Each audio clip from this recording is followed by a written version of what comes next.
Hey YouTubers, this is Scott the Fix-It Guy. Today we have a Fisher Paykel washing machine that is not filling properly. This one's just making a lot of noise as the water comes in, so we're going to replace the fill valves.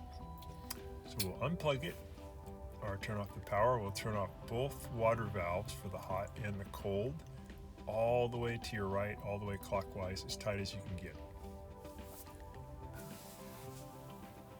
So we get both those valves nice and tight, and now we're going to pull the washing machine away from the wall just a little bit, kind of wiggle it, don't hurt your back, just take your time, a little bit left, a little bit right.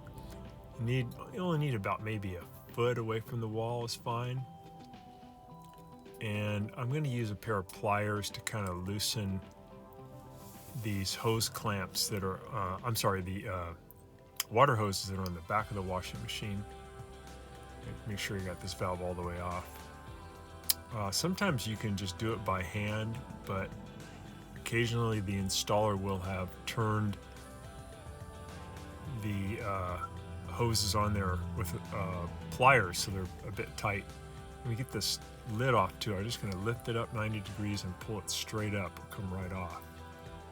Now I'll use a Phillips head screwdriver to remove these two Phillips head screws on the left and right corner. And then I can get the console or the controller panel lifted up and out of the way. That'll give me good access to the fill valves. All right, now we're going to press down on a little tab underneath these electrical connectors with the left thumb, and we're going to pull them down out of the fill valves. And now I just sped up the camera a little bit here, loosening this water hose that comes on. Get that out of the way. I'm going to turn it on for a second too to blast out any dirt that might be in there. Okay, I'm going to use a Phillips head screwdriver to remove these two screws on the back. They're holding in a plastic plate that helps to hold down the fill valve. So I'll get those two screws out. I also need to take out a screw from one that holds on the brown plastic controller.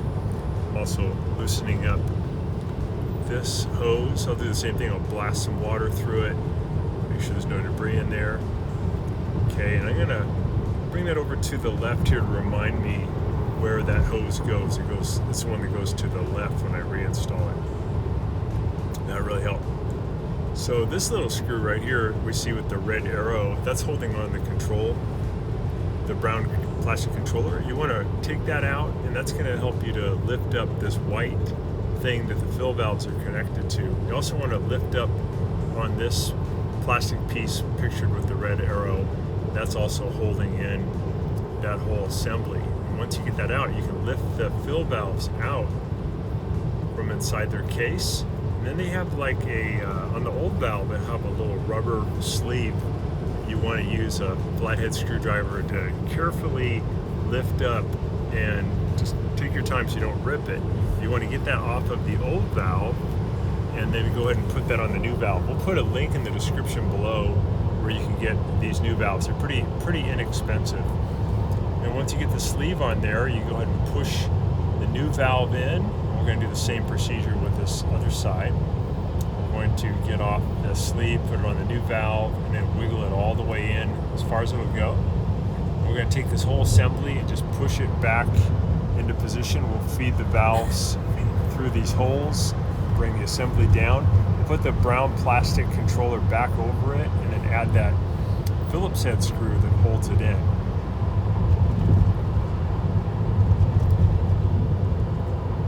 Then we'll put this plastic piece back in, and we'll add the screws that hold that in also. We're pretty much done. We did most of the assembly now. Put this little screw in, the one that holds on the brown plastic controller. These two little screws that hold on the white plate. Those in.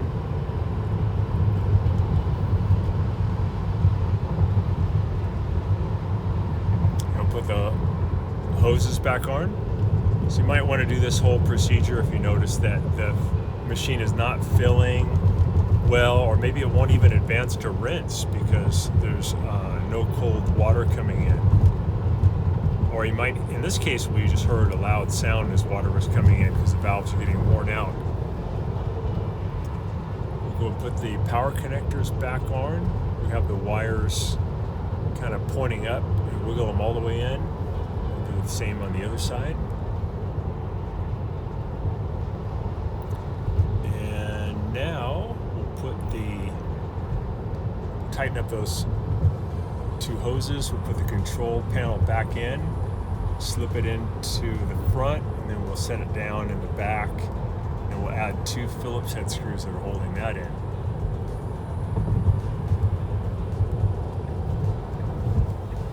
So this whole thing will take you probably about 20 minutes, you'll be done. Set that one in.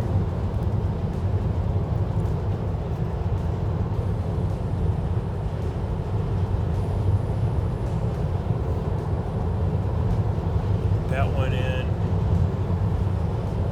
All right, we're going to turn the valves all the way to the left, counterclockwise, to open them all the way. Make sure there's no leaks anywhere.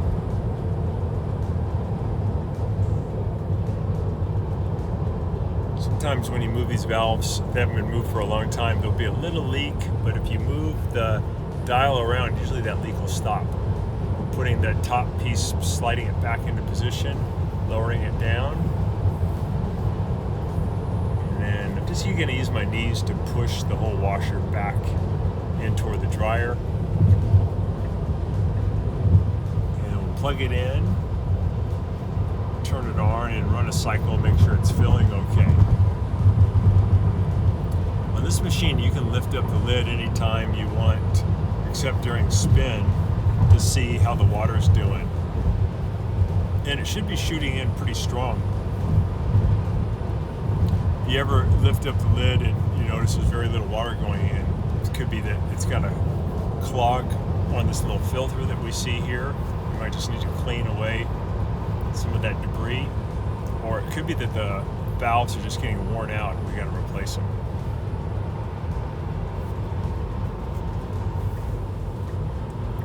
So water looks like it's going in there really good.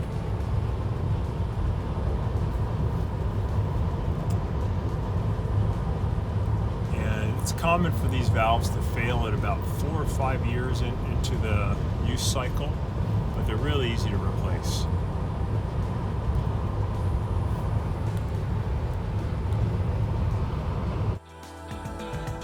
Thanks so much for watching our video today. I hope that this video has saved you some time and money, and if so, could you please press down in the video description below the donation link and send us a donation so we can keep this service going. Thanks again, and if you have any questions about this repair, could you contact me at scottthefixitguy@yahoo.com. So thanks again for watching, and we'll see you on the next one.